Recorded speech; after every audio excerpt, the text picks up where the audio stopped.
네, 제목에 수열의 합과 일반항 사이의 관계라고 되어 있습니다. 이번 시간에 배울 내용은 수열의 합으로부터 일반항을 구할 수 있다라는 내용이 되겠습니다. Sn이라고 하는 것은 A1부터 AN까지 더한 것이고, 그 다음에 이 박스 친 부분은 A1부터 AN-1까지 더한 거기 때문에 바로 Sn-1이다 라고 이렇게 나타낼 수 있습니다. 자, 이때 Sn에서 Sn-1을 빼버리면, 즉 이 부분에서 이 박스 친 부분을 빼게 되면 바로 AN만 남게 되겠죠. 그래서 이 부분을 다시 쓰면 AN이라고 하는 것은, 즉 일반항이죠. 일반항이라고 하는 것은 n번째까지 더한 것들에서 n-1번째 항까지 더한 것들을 몽땅 빼버리면 결국은 n번째 항만 남게 된다라는 내용이죠. 자, 그런데 우리가 이제 이것을 n에다가 1을 한번 넣어 보겠습니다. 자, A1을 구하기 위해서는 이 식에 의하면 A1을 구하기 위해서 S1에서 S0를 빼면 된다라고 이렇게 표현이 되어지고 있는 것이죠. 자, 그런데 이 S0라고 하는 것은 정의가 되어 있지 않습니다. S1이라고 하는 것은 바로 이 A1 하나를 더한 값이고, S2는 A1하고 A2 이 두 번째 한까지 더한 거고, S3는 첫 번째부터 세 번째까지 더한 것으로 이렇게 정의가 되어 나가지만 S0라고 하는 것은 전혀 정의가 되어 있지 않죠. 그래서 A1은 S1에서 S0 정의되어 있지 않는 어떤 값을 빼서 구해지는 것이 아니라 A1은 그냥 S1에 불과한 것이죠. 그래서 이 식은 n이 1일 때는 성립한다라고 볼 수 있는 식이 아닌 거예요. 그래서 여기에다가 이제 단 n은 2 이상일 때부터 이 식을 적용할 수 있다라고 단서를 이렇게 달아 놓은 거죠. 자, 그러면 n에다가 2를 넣어 보겠습니다. 그러면 A2 두 번째 항을 구하고자 할 때 S2-S1 S2-S1 자, S2는 A1 더하기 A2 그 다음에 S1은 A1이기 때문에 이거에서 이걸 빼면 A2가 구해지게 되는 것이죠. 3도 마찬가지고, 그래서 이 식은 n의 값이 2일 때부터 의미가 있는 식이 되는 것입니다. 그래서 우리는 언제나 이 식을 적용할 때는 n이 2 이상일 때부터 적용을 시킬 수 있다라고 해서 언제나 단서를 이렇게 달아둔다라는 것을 염두에 두고 있어야 됩니다. 네, 어려운 내용이 아니기 때문에 바로 연습 문제를 풀어보겠습니다. 자, 첫 번째 문제, 어떤 수열의 합 Sn이 n의 제곱 더하기 n 이와 같은 n에 관한 2차식으로 주어졌을 때 일반항 AN을 구하시오 라는 문제가 되겠네요. 자, AN이라고 하는 것은 아까도 얘기했지만 바로 수열의 합과 일반항 사이의 관계를 이용하면 AN이라고 하는 것은 SN에서 Sn-1을 뺀 것과 같다라고 했었죠. 그래서 SN은 n의 제곱 더하기 n이 될 것이고, Sn-1은 바로 여기다가 n-1을 넣어서 그대로 적어주면 되니까 n-1의 제곱 플러스 n 빼기 1 이렇게 되겠네요. 그래서 sn에서 sn-1을 빼어주게 되면 그것이 바로 an 일반항이 된다라는 것이죠. 자, 그래서 이 부분을 이제 정리를 하면 여기는 n제곱 마이너스 2n 플러스 1, 그 다음에 여기 n 빼기 1 그대로 쓴 거죠. n제곱 빼기 n제곱은 사라지겠죠. 자, 그 다음에 여기 n 빼기 n도 사라지죠. 그럼 남아있는 거 마이너스 2n이 나오면서 플러스 2n이 되고 1 빼기 1도 사라지니까 그냥 2n이 되겠죠. 자, 그런데 이렇게 sn에서 sn-2를 빼서 구해진 이 an은 n의 값이 2 이상일 때부터 적용을 할 수 있다. 즉 두 번째 항부터 이러한 규칙으로 수열이 정의되어진다라는 것이죠. 자, 그러면 첫 번째 항은 바로 누구랑 같죠? S1이랑 같죠?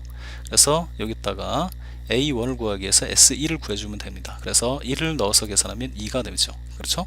자, 그런데 얘는 두 번째 항부터 정의가, 이 수열이 이 두 번째 항부터 얘가 적용이 되는 줄 알았는데 여기다가 2를 넣어 봤더니 바로 A1의 값 2하고 같아지게 되죠. 그래서 이 EN이라고 하는 이 수열은, 이 일반 항은 굳이 두 번째 항부터 정의되는 것이 아니라 첫 번째 항에 대해서도 이걸 통해서 정의가 그대로 되기 때문에 굳이 이 이상부터 이걸로 이러한 규칙으로 수열이 정의되고 있어요 라고 할 필요는 없다는 거죠. 그래서 AN은 그냥 EN이다 라고 정의를 하는 겁니다. 자, 뒤에 n이 뭐 얼마 이상이다 라는 말이 없으면 언제나 n은 1 이상부터 이렇게 전제가 되어 있는 거니까 굳이 이것을 쓰지는 않아도 상관이 없습니다. 그래서 뒤에 어떤 것도 없다면, n의 범위가 정해져 있지 않다면 그것은 무조건 1부터 이 규칙이 따른다 라고 이렇게 이해를 하면 되고, 뭐 n이 2부터 또는 3부터 적용이 될 때는 이렇게 단서를 달아주게 되는 것이죠. 자, 그 다음에 두 번째 문제. 지금 두 번째 문제 같은 경우는 첫 번째 문제하고 거의 똑같죠. 자, 그런데 첫 번째 문제하고 차이점이 뭐냐면 n의 제곱 더하기 n까지는 똑같은데 상수항이 추가로 하나 더 붙었습니다. 추가로 상수항이 하나 더 붙었다. 자, 이때 일반항 an을 구하시오 라는 문제가 되겠네요. 자, 그러면 an 마찬가지죠. sn 빼기 sn-1을 하면 됩니다. n제곱 더하기 n 더하기 1, 물론 여기 1이 있었죠. 여기 1이 있는데 그 다음에 여기 n-1을 넣게 되면은 여기도 1이 이렇게 있죠. 그런데 상수항은 뭐 n의 값에 상관없이 변하지 않기 때문에 1 빼기 1은 어떻게 돼요?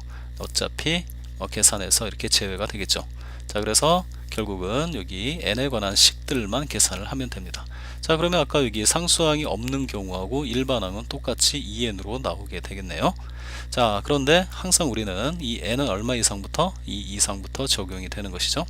그래서 첫 번째 항 a1은 s1이랑 같기 때문에 여기다 1 넣어서 계산해주면 a1은 s1 즉 3과 같아진다라는 것을 알 수 있고, 그래서 a1은 일단 3이고 그 다음에 an 즉 몇 번째 항부터? 두 번째 항부터는 이러한 규칙으로 수열이 정의되어진다 라고 해서 이렇게 수열을 우리가 구할 수 있게 되는 겁니다. 일반항을. 자, 그런데 여기다가 2를 넣어준다고 해도 3이 나오지는 않죠. 그래서 이러한 일반항은 이 이상의 항에 대해서만 적용할 수 있다. 그래서 이렇게 수열을 정의를 해야 되는 거예요. 첫 번째는 3으로 정의되어 있고 두 번째 항부터는 이러한 규칙으로 수열이 정의되어 가고 있습니다 라는 의미가 되는 것이죠. 네, 세 번째 문제를 풀기 전에 등차 수열의 합을 한번 구해 보도록 하겠습니다. 자, AN을 등차 수열이라고 가정을 하면 자, PN 더하기 Q꼴로 이렇게 놓을 수 있겠죠. N에 관한 1차식으로 등차 수열은 표현이 되는 것이니까 물론 이 P라고 하는 것은 공차가 되겠습니다. 그러면은 A1이라고 하는 것은 바로 n에다 1을 넣어서 P 더하기 Q로 이렇게 정해질 것이고요. 그러면 SN이라고 하는 것은 바로 이 첫 번째 항하고 그 다음에 n번째 항 두 개를 더해서 2로 나눠주면 바로 전체 평균이 나오죠. 그 평균적으로 이만큼씩 몇 개가 더해진다. n개가 더해지고 있는 거니까 요걸 계산하면 바로 SN이라는 식이 n에 관한 식으로 지금 정리가 이제 되어져 나가겠죠. 자, 그러면 일단 이 두 개를 넣은 것은 뭐 PN에다가 Q에다가 P 더하기 Q를 더해주면 P 플러스 2Q가 되겠죠. 그걸 2로 나눈 게 평균. 그 다음에 평균적으로 N개가 더해지고 있다. 자, 이것을 이제 정리를 좀 해 보겠습니다. 우선 여기 2분의 PN에다가 N을 곱하면 2분의 PN 제곱이 되겠죠. 그 다음에 2분의 P 플러스 2Q, 여기가 이제 상수니까 요놈 곱하기 N 하면 이렇게 정리가 됩니다. 자, 그래서 등차 수열의 합을 우리가 구해 봤더니 여기 2분의 P를 간단하게 어떤 상수 A라고 좀 정해 놓고 그 다음에 2분의 P 플러스 2Q를 또 다른 상수 B라고 했을 때 등차 수열의 합은 바로 N에 관한 몇 차식이 되는 것이죠? 네, 2차식이 되는 것이죠. 상수항이 나타나 있지 않아요. 상수항이 없는 2차식으로 표현이 되어지더라. 자, 그러면 우리가 역으로 어떤 수열의 합이 n에 관한 2차식이라면 그 수열의 합에 대한 일반항은 바로 무슨 수열이 되더라? 네, 등차 수열이 되더라 이런 얘기죠. 자, 다시 한 번만 더 정리하겠습니다.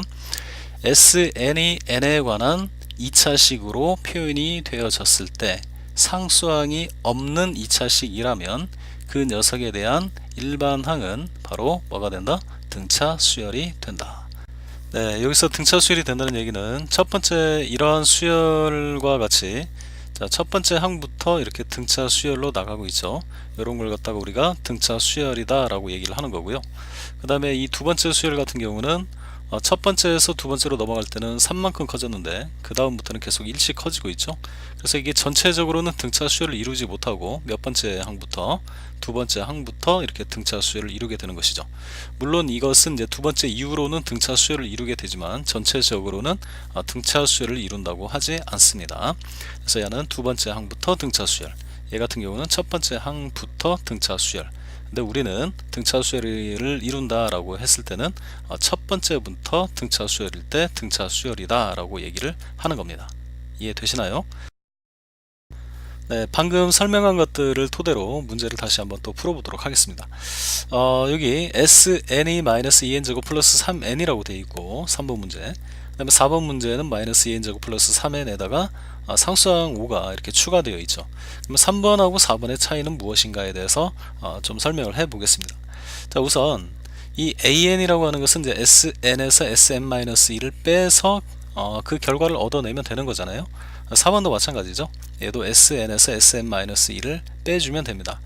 그런데 우리가 1번하고 2번에서 풀었다시피 지금 여기 2차 항하고 1차 항까지는 똑같기 때문에 SM-SN-1의 결과가 3번이나 4번이나 똑같이 나올 거예요. 자, 그런데 문제는 이 3번 같은 경우는 상수항이 없기 때문에 우리가 이제 구해 놓은, 예를 들어서 일반항 AN이, 이걸 예를 드는 겁니다. 예를 들어서 이게 PN 더하기 Q 이렇게 나왔다라고 한다면 이 녀석은 몇 번째부터?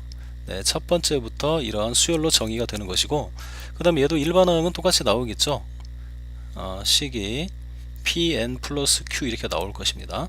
근데 얘 같은 경우는 상수항이 있는 수열이기 때문에 여기 합이, 얘는 첫 번째 항부터 이제 성립하는 것이 아니라 이 일반적인 규칙이 두 번째 항부터 성립이 되어진다라고 이렇게 써주면 되는 거예요. 이 차이만 있는 거예요. 자, 그러면 얘 같은 경우는 첫 번째 항을 따로 이제 계산은 해줘야겠죠. S1으로. 그래서 이 문제하고 3번 문제하고 4번 문제의 차이점은, 일단은 우리가 SN에서 SM-1을 빼서 구해진 일반항은 모양은 똑같다. 그러나 얘는 첫 번째 항부터 이 규칙으로 진행이 되는 것이고, 상수항이 있는 경우는 이 규칙으로 진행이 되긴 되는데 두 번째 항부터 이렇게 정의가 되고 있다. 그러니 첫 번째 항은 S1으로 따로 정의를 해 놔야 된다. 자, 이 차이점이 있는 것입니다.